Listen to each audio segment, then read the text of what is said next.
Good morning, Varsha ji. Good morning, everyone.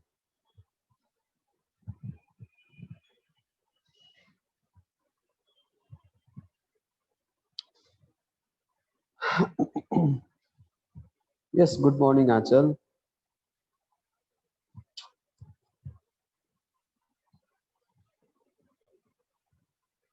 यशुमकरंदलाला Brij का दुलारा हूँ।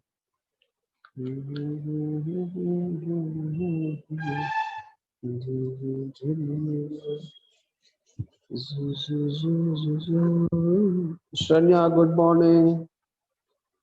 Good morning, Akanksha.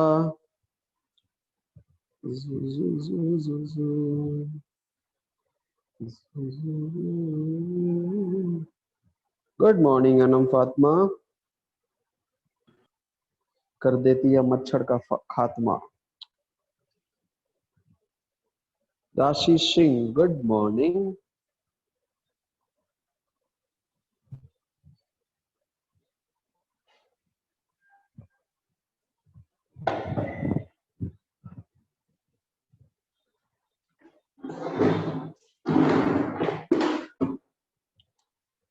Good morning Suruchi Shreya.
All right.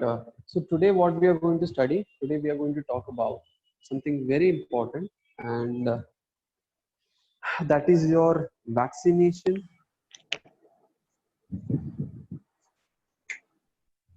Yes. So we are going to talk about vaccination. We are going to talk about active and passive immunity, and we are going to talk about phagocytosis and diabetes. So these are the things which we are going to talk today. Okay. And types of vaccines. All right. And next to that, we will start understanding or studying the immunodeficiency disease like HIV, AIDS, how AIDS transmitted, how AIDS multiplied or replicated in our body. Yes, good morning, Ruchika. Good morning. Good morning, Shreya. Good morning, Lekhika.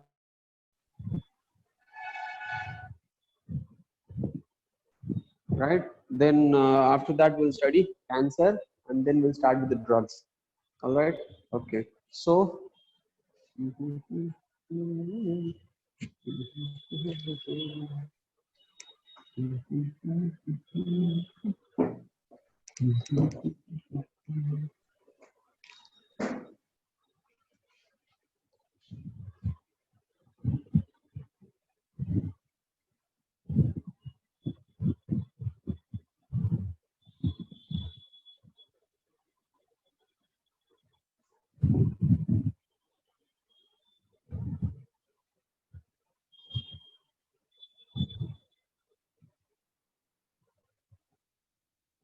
All right, तो शुरू करते हैं आज का class. अभी भी बहुत सारे बच्चे जुड़े नहीं हैं, लेकिन जैसे ही जुड़ते हैं वो अपना कंटिन्यू कर सकते हैं। But now without wasting a time, let's start the session. ठीक है, जो कि हम आज क्या पढ़ने वाले, पासिव एंड एक्टिव इम्यूनिटी से हम शुरू करते हैं। ठीक है, लास्ट क्लास में हम होमवर्क दिए थे, और वो जो होमवर्क था वो था ब्लड ग्रुपिंग सिस्टम का। यस, बहुत लोगों ने आंसर दिया है, बहुत लोगों ने होमवर्क सबमिट किया है। कुछ लोगों ने आंसर सही सबमिट किया, कुछ लोगों ने उसका आंसर गलत दिया है। लेकिन हम चाहते हैं कि गलत इन द सेंस उन लोगों को पता नहीं है कि आंसर क्या होगा, और इस वजह से वो लोग आंसर वहां पे पर्टिकुलरली गलत दिए हैं। ठीक है, कोई दिक्कत की बात नहीं है, हम लोग उसको डिस्कस कर लेंगे। आप लोग सर्कुलेटरी सिस्टम में पढ़ा होगा आपने, फिर से एक बार उसको रिवाइज कर लीजिए, आपको सही जवाब मिल जाएगा। ठीक है, okay, that's nice, let's start. तो हम लोग शुरू करते हैं, है ना।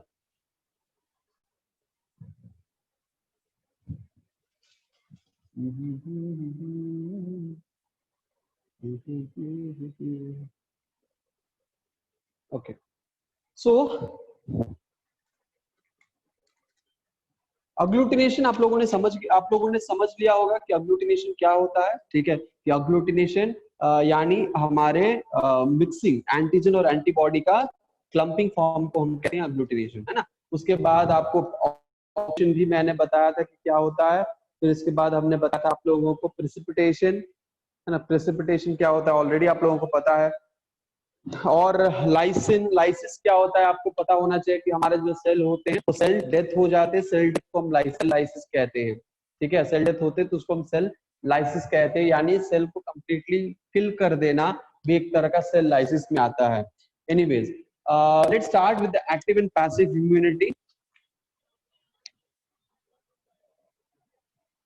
ठीक है, active immunity and passive immunity.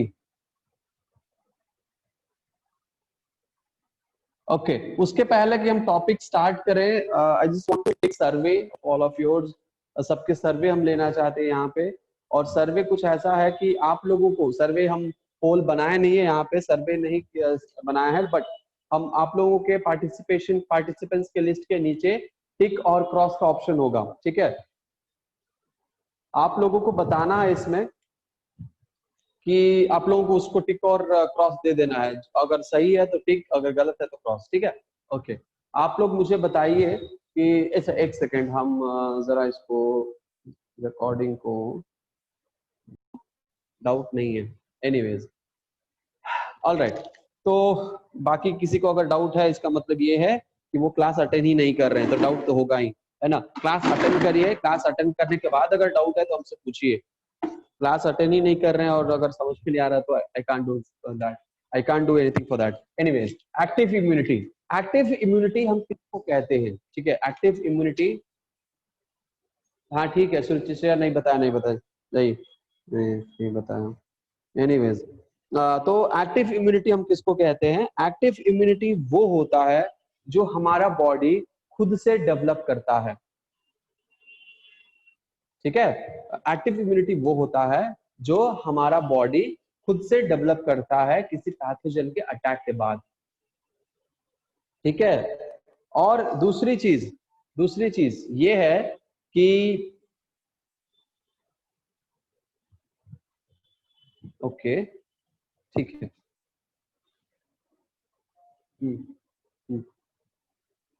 All right, चलो कोई नहीं, हम यहाँ पे लिख देते हैं। ठीक है, एक्टिव इम्यूनिटी क्या है? वन, डेवलप बाय देमसेल्फ या वन सेल्फ। ठीक है, यानी खुद से हम डेवलप कर रहे हैं। मान के चलो मुझे कोई बैक्टीरियल या पैथोजन का कोई इंफेक्शन हो गया है। ठीक है, मान लीजिए कि मुझे क्या हुआ है, किसी बैक्टीरिया ने मुझे अटैक किया है। ठीक, उस बैक्टीरिया का अटैक करने के बाद हमारे बॉडी ने उस बैक्टीरिया के खिलाफ क्या किया है? एंटीबॉडी का प्रोडक्शन कर दिया है। जब वो एंटीबॉडी का प्रोडक्शन वो बैक्टीरिया ने किया है तो क्या होगा, वो पर्टिकुलर एंटीबॉडी के अगेंस्ट में हमारे बॉडी में खुद से ऑटोमेटिकली इम्यून रिस्पॉन्स जो है वो क्रिएट हो गया। तो जब वो इम्यून रिस्पॉन्स क्रिएट हो गया है, हम उस टाइप ऑफ इम्यून रिस्पॉन्स को या इम्यूनिटी को हम कहेंगे active immunity, which means one developed by themselves after the attack of pathogen. Secondly, हमारा जो पैसिव इम्यूनिटी है, हम पैसिव इम्यूनिटी किसको कहते हैं? ठीक है, हम पैसिव इम्यूनिटी किसको कहते हैं? तो पैसिव इम्यूनिटी वो होता है जो पास होता है, यानी पास फेल वाला पास नहीं, ये पास मतलब ट्रांसफर। ठीक है, ये which means हम किसी को पास करते हैं तो इंसान के लिए वो इम्यूनिटी पासिव इम्यूनिटी कहलाता है। या हम भी पास कर रहे तो पैसिव इम्यूनिटी ही कहलाएगा। ठीक है, मान के चलिए कि हमारे मदर से हमारे बेबी के अंदर, ठीक है, हमारे मदर से हमारे बेबी में क्या हो रहा है, हमारे मदर से हमारे बेबी में आ रहा है, क्या आ रहा है, एंटीबॉडी आ रहा है। कौन सा एंटीबॉडी आता है, ऑप्शन में अपने चैट बॉक्स में मुझे बताइए कि कौन सा एंटीबॉडी मदर से बेबी के पास पहुंचता है, कौन कौन से एंटीबॉडी, नॉट ओनली कौन कौन कौन से एंटीबॉडी मदर टू बेबी पहुंचता है।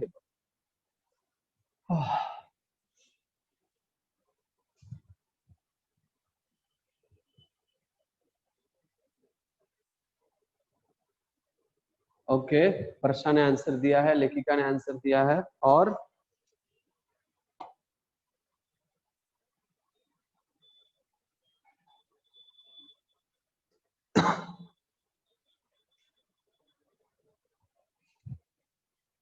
ओके, श्रेया श्रीवास्तव ने एकदम सही आंसर दिया। रुचिका ने भी सही, आधा 50% सही दिया, लेखिका ने भी 50%, वर्षा ने भी 50%, सुरुचि श्रेया ने भी 50%, आकांक्षा ने भी 50% आंसर सही दिया है। यस यस यस, अब लेखिका ने 100% आंसर सही दे दिया। ऑल राइट, तो आंसर है, आंसर क्या, नीरू केशवानी ने 50% आंसर सही दिया है। ठीक है, थोड़ा सा आप लोग इसका ध्यान दें कि कैपिटल आई स्मॉल जी और कैपिटल जी, या फिर कैपिटल आई स्मॉल जी और कैपिटल एम, या फिर कैपिटल आई स्मॉल जी और कैपिटल ए, ऐसा होना चाहिए। ओके, हाँ हाँ हाँ, ठीक है, चलो, तो सही है, तो आंसर ये है, आंसर है, क्या आंसर है, आंसर है I ji A, I G जी, ठीक है, I G and I G G, clear. So this is the two things which cross the, or means which passes from mother to baby. इनमें इनमें हमारा IgG, इनमें हमारा IgG क्या है, ये कोलेस्ट्रॉम से पास करता है ना, और हमारा IgA क्या है, IgA मिल्क, मदर्स मिल्क से पास करता, sorry sorry sorry, placental, no no, एक second, IgG placental, placental cross करने वाला है, और ये है मदर्स मिल्क। ठीक है, mother's milk, that is your colostrum. ठीक है, तो ये दो चीज है, दोनों पैसिव इम्यूनिटी कहलाएगा। अब इस एक्टिव इम्यूनिटी और पैसिव इम्यूनिटी में भी,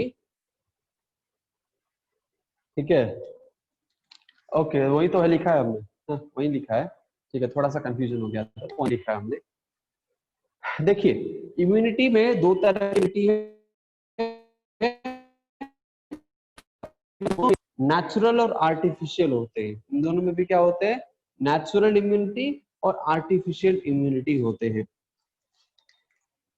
जैसे एक्टिव इम्यूनिटी की अगर बात करें, एक्टिव इम्यूनिटी की अगर बात करें, तो एक्टिव इम्यूनिटी क्या है, वन डेवलप बाय देमसेल्व्स। सो इसमें भी क्या आता है, नेचुरली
इसमें भी क्या होते हैं, एक्टिव इम्यूनिटी में भी, एक्टिव इम्यूनिटी में नेचुरली एक्टिव इम्यूनिटी अटेन कर लेते हैं और आर्टिफिशियल भी अटेन करते हैं। सिमिलरली हमारे पैसिव इम्यूनिटी होता है, नेचुरली हम पैसिव इम्यूनिटी अटेन कर लेते हैं, कैसे, तो मदर के मिल्क से या फिर प्लेसेंटा के ट्रांसफर से, वो नेचुरली वो होता है हमारे बॉडी में, तो ये नेचुरल इम्यूनिटी में आएगा। ठीक है, नेचुरल पैसिव इम्यूनिटी में आएगा। कौन सा?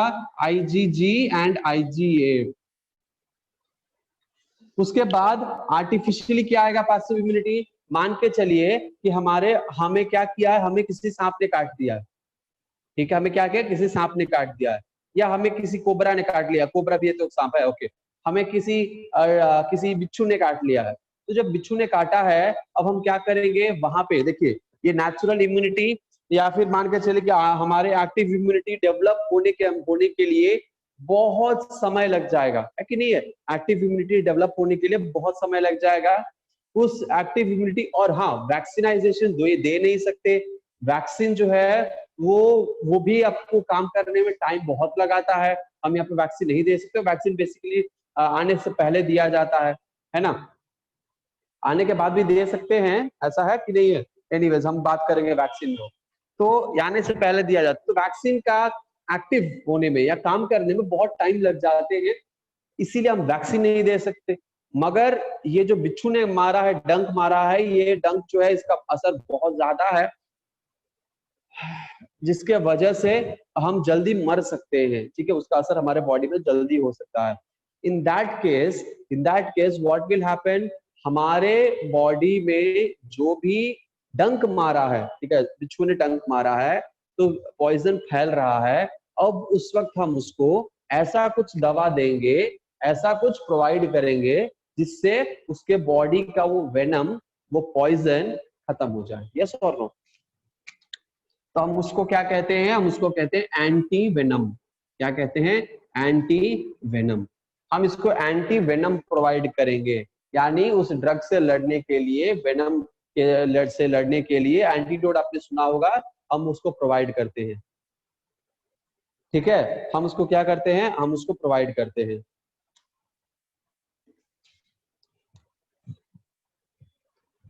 ठीक है, उसको हम वेनम प्रोवाइड करते हैं। और ये जो हमारा वेनम है, ये क्या करेगा?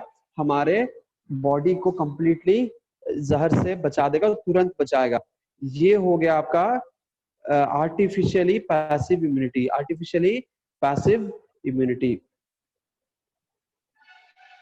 ठीक है, आर्टिफिशियली पैसिव इम्यूनिटी।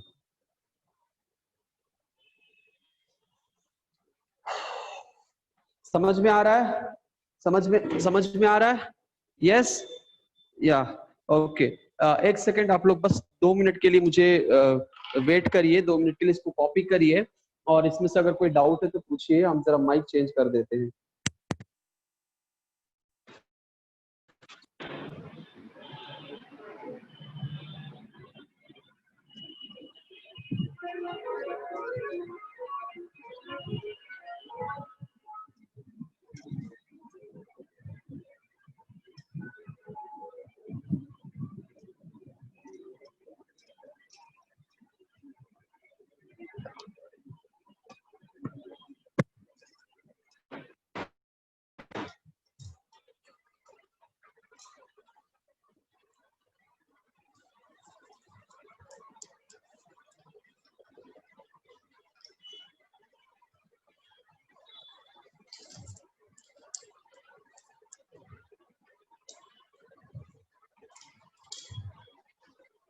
ठीक है, ऑल राइट। तो यहाँ पे वेनम और एंटी वेनम की बात चल रही है, हमने बताया। तो that is called active immunity and passive immunity. Active immunity naturally होता है, और एक्टिव इम्यूनिटी वो होता है जो हमारे बॉडी में डेवलप होता है, और पैसिव इम्यूनिटी वो होता है कि ऐसा इम्यून सिस्टम हम क्या करते हैं, हम इम्यून सिस्टम को डेवलप कराते हैं, यानी एंटीबॉडी हम दे देते हैं। फॉर एग्जाम्पल अगर बात करते हैं पैसिव इम्यूनिटी का, बेस्ट एग्जाम्पल अभी का समय है। क्या है अभी का समय? तो अभी का समय ये है कि इस पैसिव इम्यूनिटी, जैसे कोरोना काल की बात कर रहे हैं हम। कोरोना काल में एक प्लाज्मा ट्रांसफर की बात चल रही है। ठीक है, प्लाज्मा ट्रांसफर या प्लाज्मा डोनेशन की बात चल रही है। किसी को कुछ आइडिया है कि ये प्लाज्मा डोनेशन है क्या? खैर नहीं है तो हम बता देते हैं कि हमारे जो प्लाज्मा होते हैं, हमारे प्लाज्मा में क्या डेवलप कर जाते हैं, जिसको कोरोना हो गया है, ठीक है, जिसको कोरोना हो गया है, उसके बॉडी में क्या हो गया, उसके बॉडी में एंटीबॉडी का डेवलपमेंट हो गया। उसके बॉडी में क्या हो गया, एंटीबॉडी का डेवलपमेंट हो गया। यानी कोरोना पॉजिटिव के पेशेंट में, कोरोना पॉजिटिव के पेशेंट में एंटीबॉडी का डेवलपमेंट हो चुका है।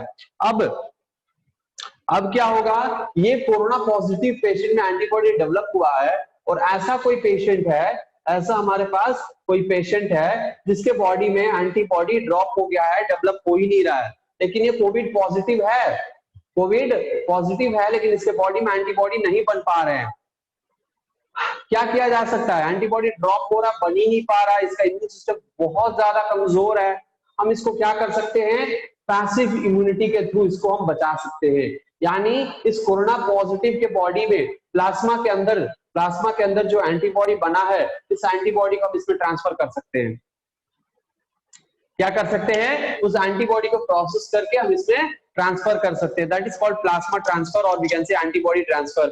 और वो एंटीबॉडी ट्रांसफर या प्लाज्मा ट्रांसफर क्या है, वो हमारा पैसिव इम्यूनिटी है। वो क्या है, पैसिव इम्यूनिटी। हम ये कर सकते हैं, ठीक है। अब कितना हो रहा है, कितना इसका सक्सेस रेट है, ये different thing, that is different thing. Corona नया वायरस है, इसके बारे में मुझे भी कोई ज्यादा जानकारी नहीं है, ठीक है। बट एनीवेज जितना जानकारी हमें है, उसके जानकारी के अकॉर्डिंग हम बता रहे हैं कैसा हो सकता है। और उसको हम पैसिव, हम इस थियरी के बारे में बता रहे हैं कि पैसिव इम्यूनिटी का थियरी है, क्या है कि हम बाहर से एक्स्ट्रा हम ला सकते हैं, एंटीबॉडी को डाल सकते हैं। हाँ जी, कोई चैट बॉक्स में किसी ने कुछ आंसर किया, क्वेश्चन या आंसर पता नहीं, कुछ स्टेटमेंट दिया है, क्या है। तो सर प्लाज्मा में एंटीबॉडीज डेवलप हो जाते हैं, और उस प्लाज्मा को अगर हम लोग दूसरे पेशेंट के बॉडी में डाल दिया जाएगा तो एंटीबॉडीज उसके बॉडी में जाकर डेवलप कर जाएगा और उस पेशेंट को प्रोटेक्ट करेगा। एक्सेलेंट लेखिका, that's really nice, that's what I was saying, वही तो हम बोल रहे थे, राइट, वेरी गुड। तो आपने टाइप करने में टाइम लग गया था, उसके पहले ही आप मतलब हमारे बताने से पहले आपने टाइप करना स्टार्ट कर दिया था। Anyway that's excellent, that excellent, nice. चलिए, तो that is called passive immunity, और हम कोरोना में इसका इलाज कर सकते हैं। आई होप आप लोगों को समझ में आ गया।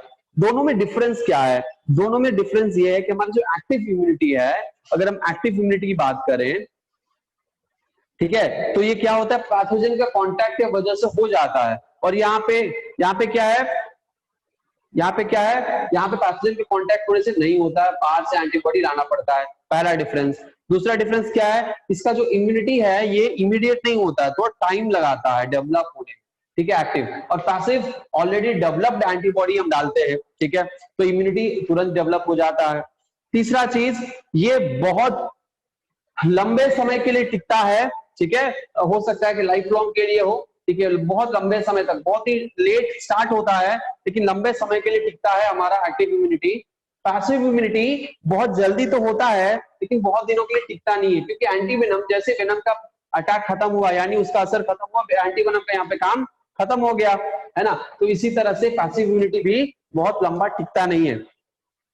उसके बाद बात करें एक्टिव इम्यूनिटी का, तो इसका साइड इफेक्ट बहुत ही कम होता है, very few side effect, very less side effects. और यहाँ पे इसके साइड इफेक्ट के देखें तो यहाँ पे साइड इफेक्ट जो है वो थोड़ा सा ज्यादा है, ठीक है। हम इसको साइड इफेक्ट यहाँ पे पैसिव इम्यूनिटी का हो सकता है कि क्योंकि हम फॉरेन पार्टिकल डाल रहे हैं तो हमारे बॉडी का जो रिस्पॉन्सेस हैं वो रिस्पॉन्सेस साइड इफेक्ट्स क्रिएट कर सकते हैं यहाँ पे पैसिव इम्यूनिटी में, ठीक है। पैसिव इम्यूनिटी में क्या कर सकते हैं, साइड इफेक्ट्स क्रिएट कर सकते हैं। So that is the basic differences between active and passive immunity, that is the basic differences between active and passive immunity. I hope आप लोगों को समझ में आ गया होगा, आया कि नहीं आया समझ में, प्लीज मुझे बताइए कि यहाँ तक एक्टिव और पैसिव बहुत इंपॉर्टेंट है, यहाँ से क्वेश्चन आता है, यहाँ से क्वेश्चन जरूर आएगा कि पैसिव इम्यूनिटी, ज्यादातर एक्टिव से नहीं लेकिन ज्यादातर पैसिव इम्यूनिटी से क्वेश्चन आते हैं। तो आप लोगों को समझना जरूरी है कि पैसिव क्यों है। तो समझ में आ गया हो तो please raise your hands, I mean tick कर लीजिए, ट्रिक मार्क दे दीजिए कि हाँ समझ में आ गया है।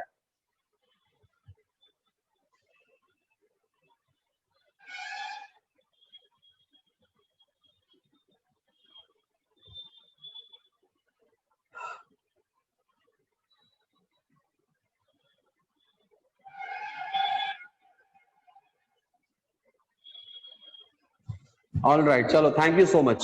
सुरुचि को समझ में नहीं आया, कोई दिक्कत नहीं, नहीं आया तो नहीं आया, क्या कर सकते हैं। नहीं बताएंगे, ठीक है, नहीं ऐसा थोड़ी होता है कि हम बताएंगे ही नहीं, बिल्कुल बताएंगे। हाँ समझ में आ गया। चलो इसका मतलब श्रेया को समझ में नहीं आया। तान्या, वर्षा, यहाँ पे किसी ने टिक नहीं किया है, आई थिंक टिक करके फेड भी हो गया है। हाँ हो सकता है कि हम देखने में लेट कर दिए या। अच्छा पानी पी रही थी, पी लीजिए पी लीजिए, चिल्ला हम रहे हैं और पानी आप पी रही है, क्या बात है, बहुत बढ़िया। चलिए शुरू करते हैं। आगे आगे हम देखते हैं कि एक छोटी सी प्रोसेस है जिसको हम कहते हैं डायपेडिसिस। डायपेडिसिस के बारे में किसी को पता नहीं होगा, लेकिन सेम चीज है जैसे इम्यूनिटी है, एंटीबॉडी है, मूवमेंट है, उसी को हम कहते हैं डायपेडिसिस। बहुत ही सिंपल सी चीज है, हम ऑलरेडी इसके बारे में बताए हैं लेकिन हम टर्म नहीं बताए हैं, तो टर्म हम आपको बता देते हैं। क्या होता है कि हमारा एंटीजन एंटीबॉडी जो है वो क्या करता है, क्रॉस करता है ना, क्रॉस करता है और क्रॉस करके फैगोसाइटोसिस करता है। कुछ कुछ चीजें होती है जैसे कि अंडरस्टैंड करना जरूरी है कि हमारे जो इमोबिलाइज्ड एंटीजन एंटीबॉडी है, ठीक है, जैसे मान के चलिए कोई मूव नहीं कर सकता है, एंटीजन एंटीबॉडी कॉम्प्लेक्स फॉर्म कर लिया लेकिन वो मूव नहीं कर सकता है, वो क्या करता है, वो वहां पे खुद फैगोसाइटोटिक सेल आते हैं, ठीक है, क्या आते हैं, फैगोसाइटोटिक सेल आते हैं, और वो फैगोसाइटोटिक सेल क्या करते हैं, हमारे जो ब्लड कैपिलरी में होते हैं वो वहां पहुंचते हैं, और इसी प्रोसेस को हम क्या कहते हैं, डायपेडिसिस। यानी मान के चलिए कि हमारे पास क्या है, ये हमारा एंटीजन है और ये हमारा क्या है, ये एंटीबॉडी, इसको चारों तरफ से घेर रखा है, पुलिस ने आपको चारों तरफ से घेर लिया है, ठीक है, तो इसको भी पुलिस ने चारों तरफ से क्या कर लिया, घेर लिया है। चारों तरफ से घेरने के बाद अब ये मूव नहीं कर सकता है, घेर के रखा है। हमारे blood capillaries, let me draw blood capillary, मान के चलिए ये हमारा क्या है, ब्लड कैपिलरी है। इस ब्लड कैपिलरी से क्या होगा, ब्लड कैपिलरी में बहुत ही फैगोसाइटोटिक सेल यहाँ पे मूव कर रहे हैं, फैगोसाइटोटिक सेल मूव कर रहे हैं। अब क्या होगा, यहाँ पे ये कुछ कीमो अट्रैक्टेंस रिलीज करेगा, क्या करेगा, कुछ कीमो अट्रैक्टेंस रिलीज करेगा, यानी केमिकल सब्सटेंसेस रिलीज करेगा, जिसको हम कहते हैं कीमो अट्रैक्टेंस। एक ही टर्म है कीमो अट्रैक्टेंस। ये क्या करेगा, ये रिलीज होगा। जैसे ये कीमो अट्रैक्टेंस रिलीज होता है, what will happen, this cell will make a porous membrane, make this porous, and this will start migrate towards the site of infection। यहाँ पे साइट ऑफ इंफेक्शन के पास ये मूव करने लगेगा और यहाँ पे जाके what it will do phagocytosis। what it will do here, it will do phagocytosis। This process of movement is called diapedisis। ये डायापेडिसिस साधारण चीज नहीं है, बहुत ज्यादा इंपॉर्टेंट है।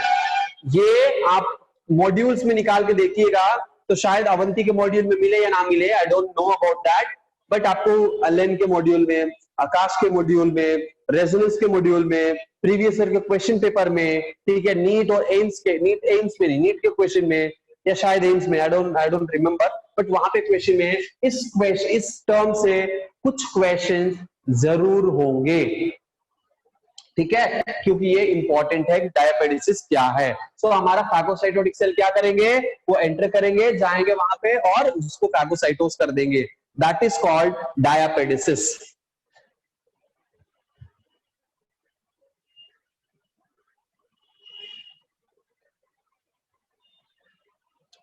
ठीक है, चलो यहाँ पे फैगोसाइटोटिक सेल, कितना फैगोसाइटोटिक सेल हमारे पास है डब्ल्यूबीसी सेल में, कौन कौन से यहाँ पे सेल जो है वो फैगोसाइटोटिक सेल हो सकते हैं, तो हमारे पास कई सारे हैं, लेकिन हम अगर बात करते हैं तो हम बात करेंगे, तो पहली बात करेंगे हम किसकी, न्यूट्रोफिल की बात करेंगे, न्यूट्रोफिल, फिर हम बात करेंगे मोनोसाइट का, फिर हम बात करेंगे मोनोसाइट का, ये भी एक फैगोसाइटोटिक सेल है, मोनोसाइट, जो कि मैक्रोफेज में कन्वर्ट हो जाता है ना।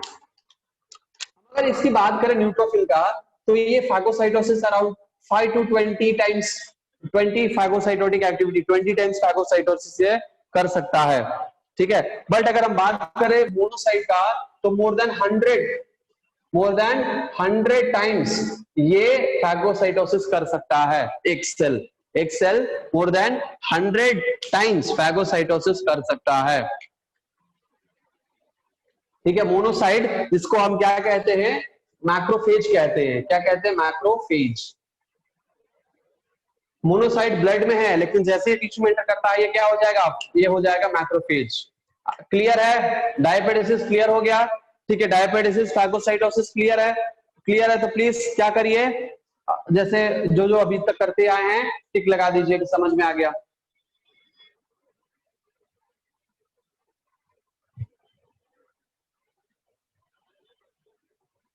ठीक है, चलो सबने किया है टिक? यस, चलो अपने आप मिट जाता है ना, तो मुझे दिखता नहीं है, सॉरी, क्या करें। चलो हो गया। इसको कॉपी वॉपी करना है, स्क्रीनशॉट लेना है, ले लो फटाफट से। आगे बढ़ते हैं और हम इम्यूनिटी पर देखते हैं, यानी इम्यूनाइजेशन यानी वैक्सीनेशन पे देखते हैं।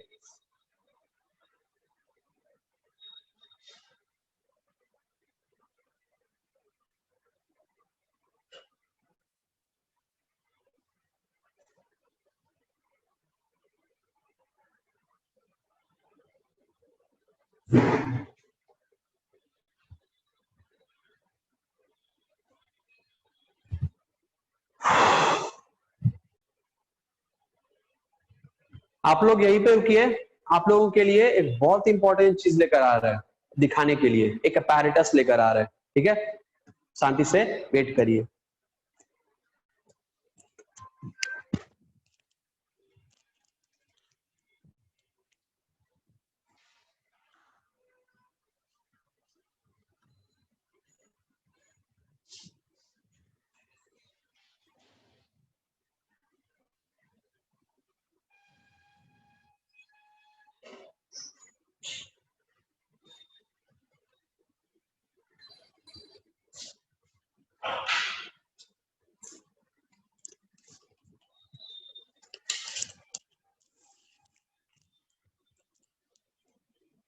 आ गए वापस? हम वापस आ चुके हैं।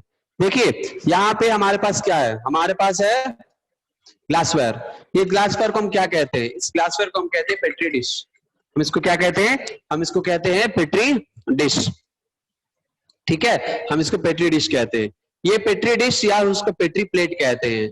दिख रहा है आपको? चलो हम और फिर से दिखाएंगे आपको एक बार, लेकिन अभी हम प्रोसेस को समझा देते हैं। ठीक है,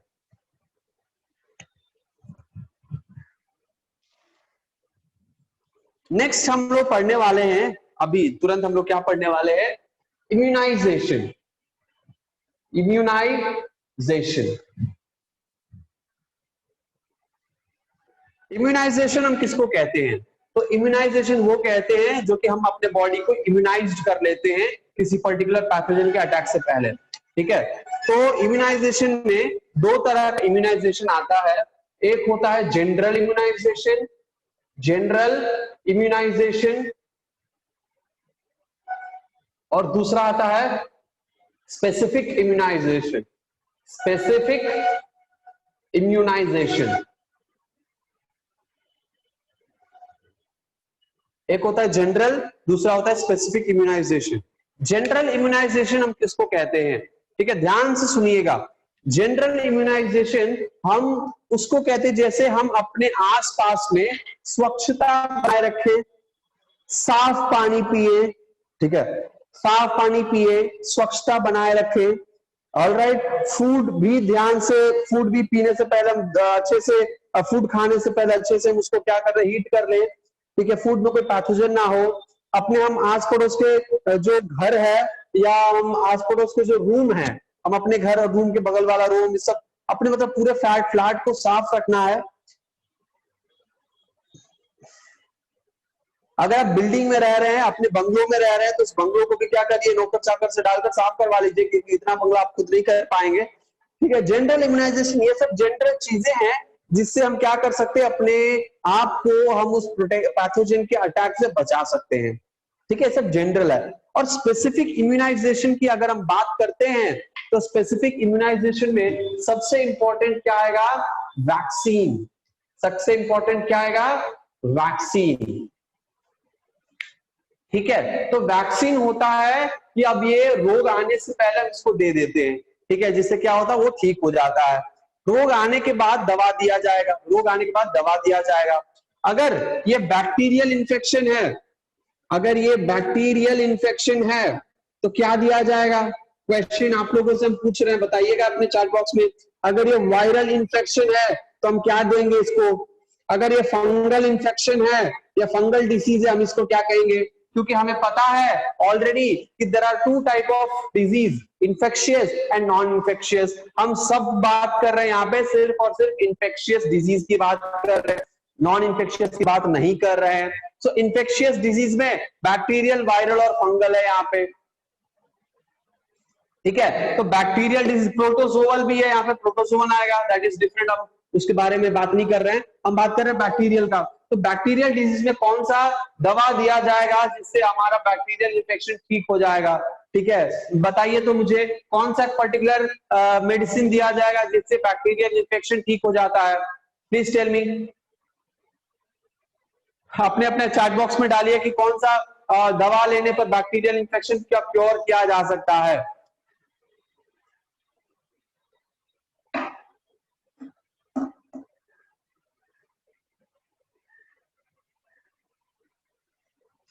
किसी को नहीं पता? क्या टाइप कर रहे हैं आप लोग?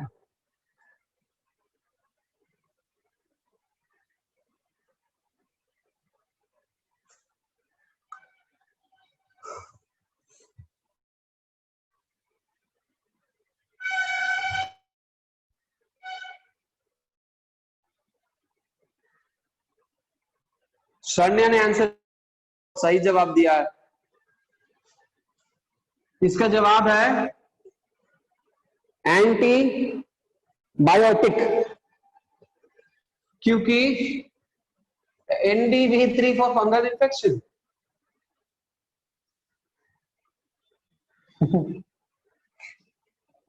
बैक्टीरिया को हम कहते हैं बायोटिक, बायोटिक ऑर्गेनिज्म, बायोटिक कहते हैं इसको, ठीक है। बैक्टीरिया क्या कहते हैं? बायोटिक कहते हैं, और इसीलिए हम इसको कहते हैं कि एंटीबायोटिक। ये बायोटिक मतलब लिविंग ऑर्गेनिज्म होता है, हमारे बॉडी में लिव करता है, इसीलिए हम इसको बायोटिक कहने लगे। तो इसके खिलाफ अगर काम करना है तो हम क्या देना है? एंटीबायोटिक। वायरल इन्फेक्शन के खिलाफ अगर वर्क करना है तो क्या देना है? Antiviral, antiviral drug, antiviral drug देना है हमें। अगर फंगल इन्फेक्शन, एंटी फंगल। बहुत ही सिंपल है, इसके बारे में सोचना ही नहीं, दवा का नाम नहीं पूछ रहे हैं हम, कौन सा मेडिसिन प्रोवाइड करना है, कौन सा ड्रग देना है, ये नहीं पूछ रहे हम, ठीक है। इसमें तो बहुत सारे आएंगे, फॉर एग्जांपल फंगल इन्फेक्शन है तो फ्लूकोनाजोल आएगा, क्लोट्रिमाजोल आएगा, क्लोबिट्राजोल आएगा। तो बहुत सारे ऐसे अजोल फैमिली से रिलेटेड सब कुछ हम फंगल इन्फेक्शन में दे सकते हैं, ठीक है। ये सब मॉलिक्यूल के नाम बता रहे हैं, ठीक है। फ्लूकोनाजोल मॉलिक्यूल का नाम है, क्लोट्रिमाजोल मॉलिक्यूल का नाम है, ठीक है। उसके बाद हम बात करें तो ओमिप्राजोल ना, वो दूसरा है, एक सेकेंड, ओके, हाँ, ओके। सो ये सब हम क्लोट्रिमाजोल दे सकते हैं, ठीक है, और बाकी सब चीजें दे सकते हैं, ठीक है। तो ये फंगल इन्फेक्शन के लिए। वायरल इन्फेक्शन के लिए एंटीवायरल ड्रग्स बहुत सारे अवेलेबल है हमारे मार्केट में, ठीक है। तो ये हम देते हैं। एंटीबायोटिक हम क्यों, वायरल इन्फेक्शन या फंगल को हम एंटीबायोटिक दे सकते हैं, ठीक है। चलो फंगल की बात है, हम पहले तो ये बताइए कि क्या एंटीबायोटिक हम इस वायरल इन्फेक्शन में दे सकते हैं, और नहीं दे सकते तो क्यों नहीं दे सकते? इसके पीछे कारण क्या है कि हम एंटीबायोटिक वायरल को नहीं दे सकते? 9th स्टैंडर्ड का ये बहुत ही इंपॉर्टेंट क्वेश्चन है, आप लोगों ने पढ़ा होगा 9th में ही, ठीक है। और ये पूछा जाने वाला बहुत ही इंपॉर्टेंट है। क्या है, क्यों नहीं दिया जाता? क्योंकि हमारे जो वायरल इन्फेक्शन है, वायरल है, वायरस है, इसका जो मेटाबॉलिज्म होता है वो नहीं होता है, सेल्फ मेटाबॉलिज्म इसके नहीं होते। जब तक होस्ट पे ये अटैच नहीं हो जाते तब तक ये अपना खुद का मेटाबॉलिज्म नहीं दिखाते, ठीक है। जब तक ये होस्ट पर अटैच नहीं हो जाते, ये खुद का मेटाबॉलिज्म नहीं दिखाते। तो होस्ट पर अटैच होना जरूरी है, अगर ये अकेले है तो ये मेटाबॉलिज्म नहीं दिखाएगा। और एंटीबायोटिक का फंक्शन क्या होता है? एंटीबायोटिक का फंक्शन होता है to to to block the metabolism of the pathogen, metabolism of pathogen. तो ये क्या है, हम इस वायरस को नहीं मार सकते। दूसरी चीज, ये एंटीबायोटिक सेल वॉल को ब्रेक करता है, सेल वॉल को क्या करता है, ब्रेक कर देता है। ठीक है, ये भी करता है यहाँ पे। तो बहुत ही इंपॉर्टेंट चीज है कि ये एंटीबायोटिक अभी वायरल ड्रग्स पे काम, वायरल इन्फेक्शन पे काम नहीं कर सकता है, और इसीलिए इसीलिए जो हम ले रहे हैं एंटीबायोटिक्स हम इस्तेमाल कर रहे हैं इस पर्टिकुलर कोविड में, तो वो इस्तेमाल ना करें, है ना, ना करें। हम नहीं बोले, डॉक्टर के मदद से, डॉक्टर के सलाह से जो इस्तेमाल करना करिए, लेकिन हम ये स्पेसिफिक ड्रग नहीं हो सकता है कोविड के लिए, कोई भी एंटीबायोटिक कोविड के लिए कोई भी स्पेसिफिक ड्रग नहीं हो सकता, क्योंकि वायरस क्या है, कोविड है, वायरस है, कोरोना वायरस है, और उसमें एंटीबायोटिक काम नहीं करेगा, क्योंकि antibiotic only works for bacterial diseases, not for viral diseases. ऐसा हम बचपन से पढ़ते आ रहे हैं, और ऐसा है भी, है कि नहीं है?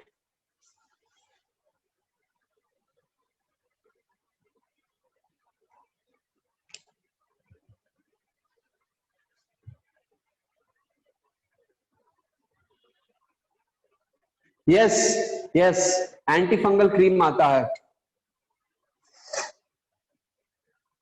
चलो, तो अब ये हमारा एंटीबायोटिक का आविष्कार कैसे हुआ, एंटीबायोटिक कैसे बना, इसके बारे में 9th स्टैंडर्ड में आप लोगों ने पढ़ा होगा। अगर नहीं पढ़ा है, आप लोगों को अगर जानना है कि एंटीबायोटिक कैसे बना, कैसे काम करता है, या हम एंटीबायोटिक कितने टाइप ऑफ एंटीबायोटिक है, कौन से एंटीबायोटिक कौन से डिजीज के लिए दिया जाए, ये डॉक्टर कैसे आइडेंटिफाई करते हैं, तो वो सब चीजें हम आपको बताएंगे, बट आपके रिक्वेस्ट पर, क्योंकि यहाँ पे कोई जरूरत नहीं है अभी, लेकिन अगर जानना है तो हम आपको बता देंगे, अगर आप कहिएगा तो। अभी फिलहाल हम आगे बढ़ेंगे और वैक्सीन के बारे में देखेंगे, ठीक है।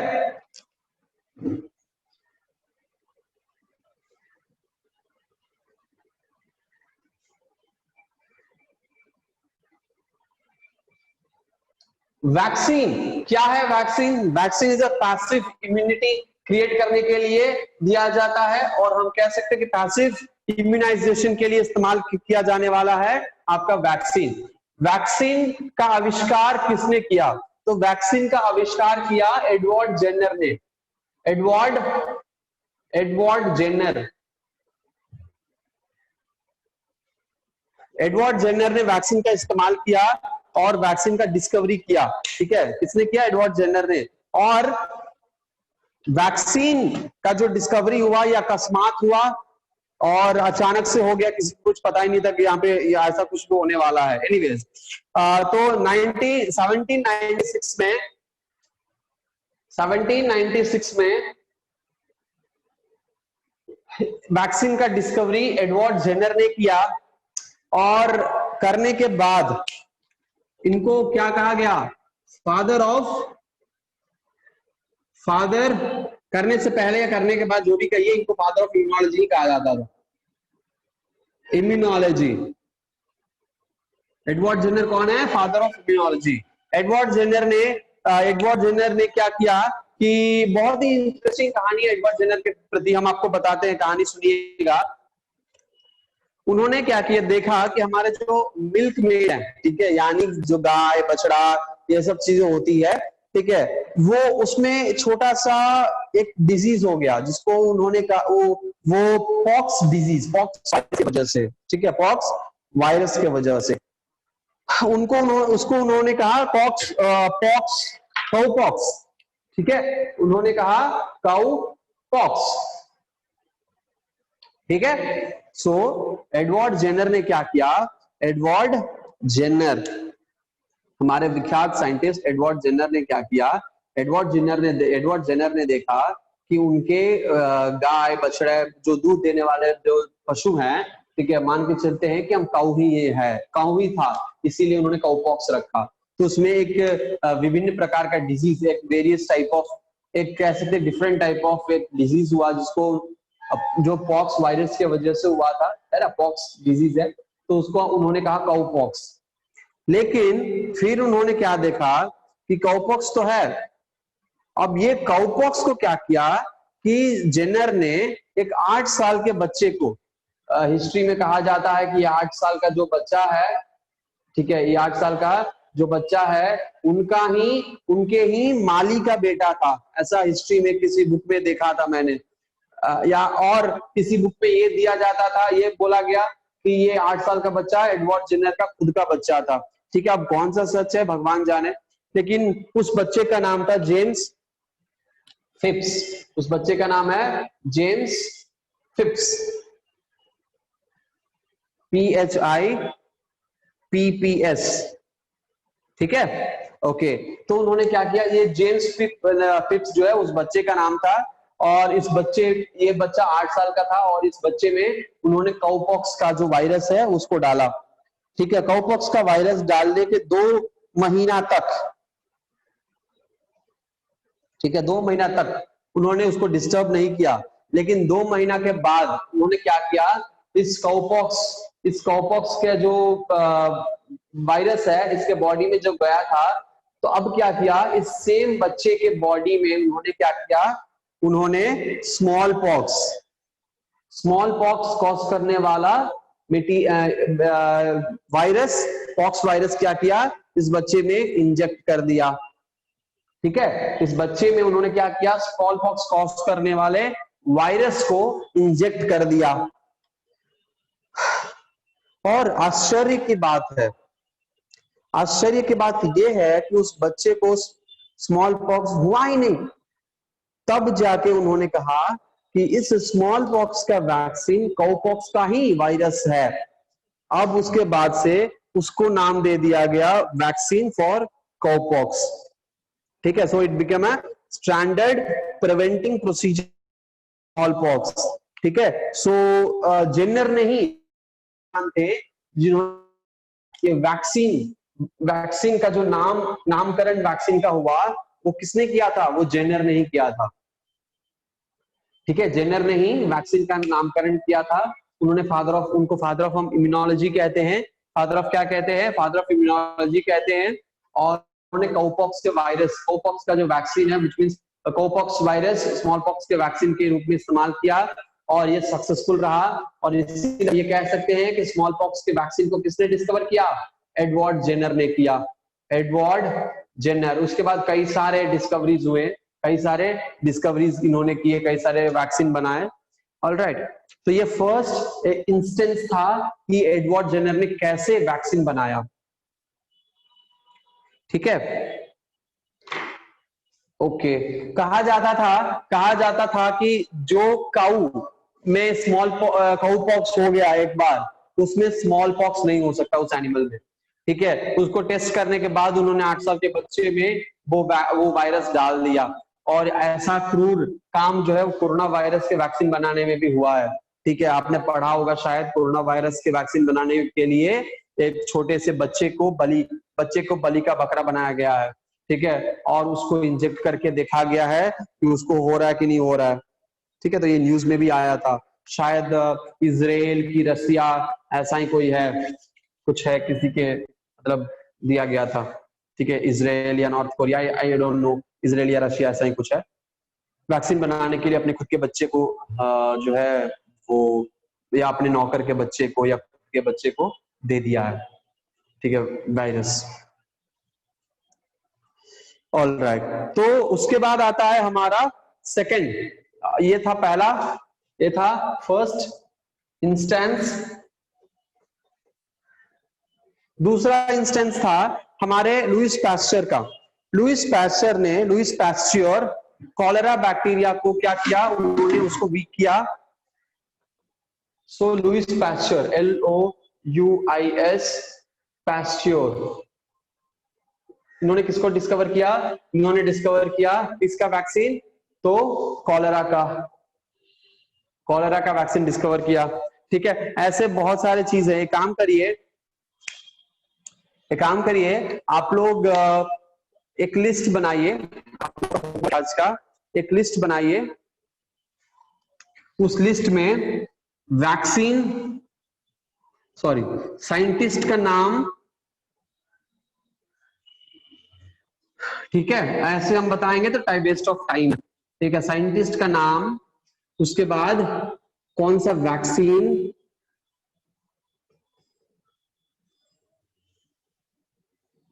कौन से ईयर में, ठीक है, कौन से ईयर में डेवलप हुआ।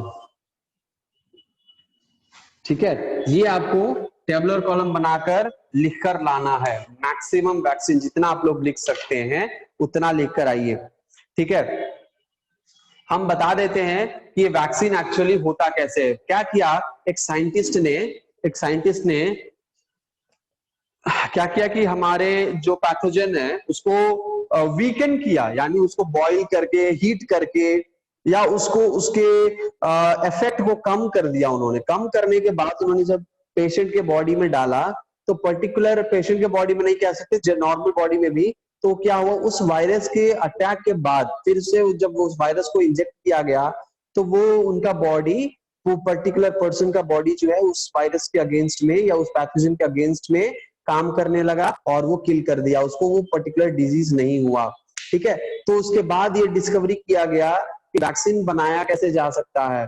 तो वैक्सीन बनाया जा सकता है कैसे, तो पहला पहला प्रोसेस ये हो सकता है कि उस पर्टिकुलर पैथोजन को किल कर दिया जाए, ठीक है। किल करके वो पैथोजन को इंजेक्ट किया जाए, ठीक है। ये एक प्रोसेस हो सकता है कि उस पर्टिकुलर पैथोजन किल कर दिया जाए और किल करके हम क्या करें, उसको इंजेक्ट कर दें। दूसरी चीज क्या किया जा सकता है, second thing we can do is we can weaken the pathogen. हम इसको क्या कर सकते हैं, वीकेन द पैथोजन, पैथोजन को वीक कर दे सकते हैं, ठीक है। या हम इसको और भी कुछ कह सकते हैं, अटेन्युएटेड वैक्सीन। क्या कह सकते हैं, अटेन्युएटेड वैक्सीन। अटेन्युएटेड यानी अधमरा हालत में, अटेन्युएटेड यानी उसको वीक किया गया, अधमरा कंडीशन में हम उस वैक्सीन को क्या कर सकते हैं, डाल सकते हैं। तो ये मारने का या वीकन करने के बहुत सारे प्रोसीजर्स है। जैसे मान के चलिए कि and cold method heat and cold method, यानी किसी भी चीज को क्या करिए, किसी भी शीशे को या किसी भी चीज को, अच्छा उसको बहुत ज्यादा हीट करिए। हीट करने के बाद तुरंत उसको क्या कर दीजिए, कूल कर दीजिए। क्या हो जाएगा, वो डेड हो जाता है, मर जाता है, ठीक है। हीट करने का तुरंत उसको मार दीजिए, ठीक है, वो मर जाता है, ठीक है। ऑल राइट, चलो।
हो गया,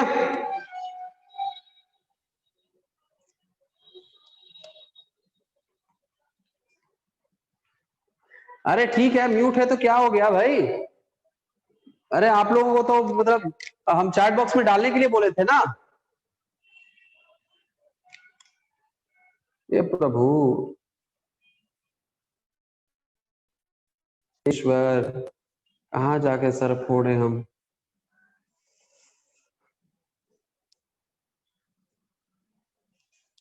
हैं, बोलिए कहाँ जाकर सर्फ बताइए, आप लोग खुद बताइए। चलिए हम नहीं बताते, आप लोग खुद बताइए कहाँ जाकर सर्फ फोड़ लें। ये बगल वाले दीवार में फोड़ लें। हे प्रभु हे ईश्वर।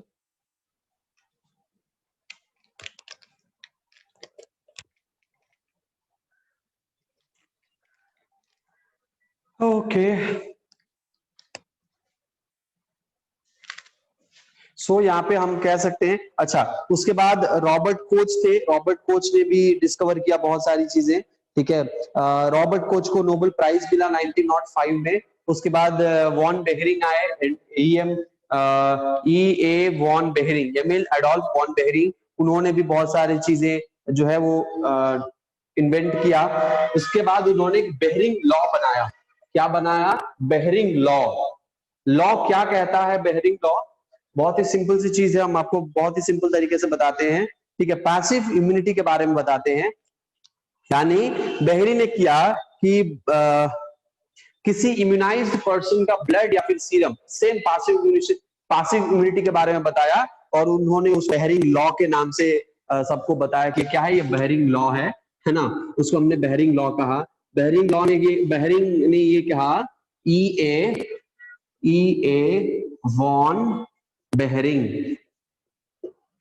ठीक है, ये एमिल एडोल्फ वॉल वॉन बेहरिंग इनका नाम है। बेहरिंग लॉ उन्होंने बनाया। उन्होंने क्या कहा कि ब्लड या फिर प्लाज्मा, जो ऑलरेडी इन्फेक्टेड पर्सन है, उसका ब्लड प्लाज्मा लेकर हम क्या करें, किसी जो इम्यूनाइज्ड हो चुका है पर्सन, यानी जो इन्फेक्टेड है वो ठीक हो गया, तो उसके अंदर जो ब्लड प्लाज्मा है या सीरम है, उसमें उसको निकाल कर हम जो अभी पेशेंट जो अभी जिसके बॉडी में नहीं बन रहा उसको हम पास कर देते हैं, वो भी इम्यूनाइज्ड हो सकता है। तो इस तरह के इम्यूनाइजेशन को उन्होंने बताया बॉन बेहरिंग ने। और उसको हम बेहरिंग लॉ, और ये बेहरिंग लॉ 1891 में फॉर्मुलेट किया गया। 1891 में फॉर्मुलेट किया गया। ठीक है, ऑलराइट, सबको समझ में आ गया बेहरिंग लॉ क्या है?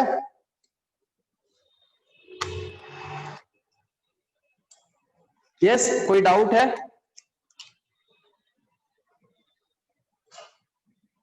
किसी को कोई दिक्कत?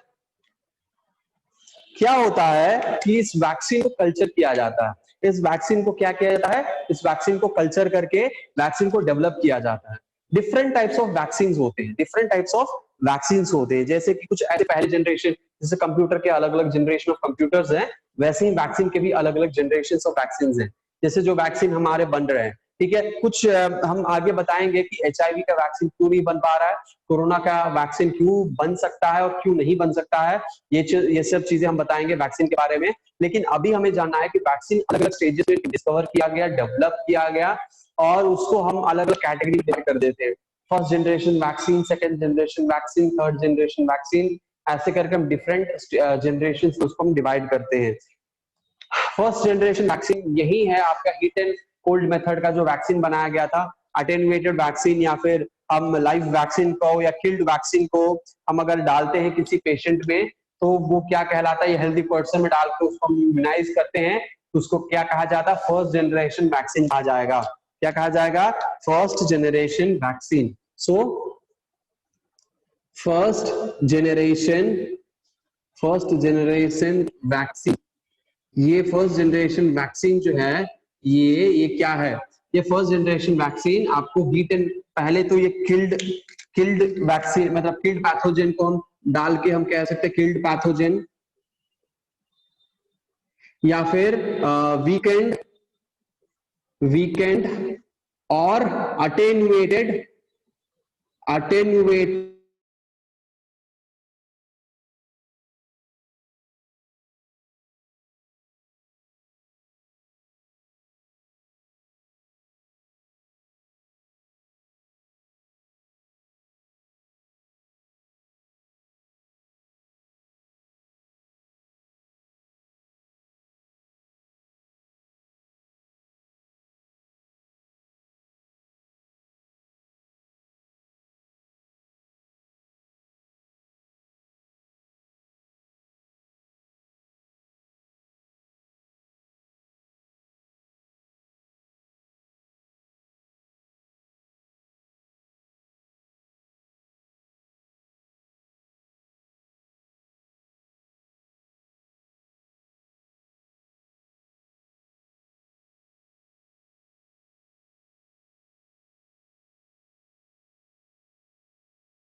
हे प्रभु,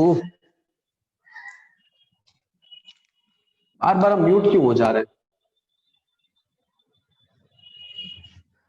आज का दिन ही खराब है, सुबह सुबह सुबह से प्रॉब्लम।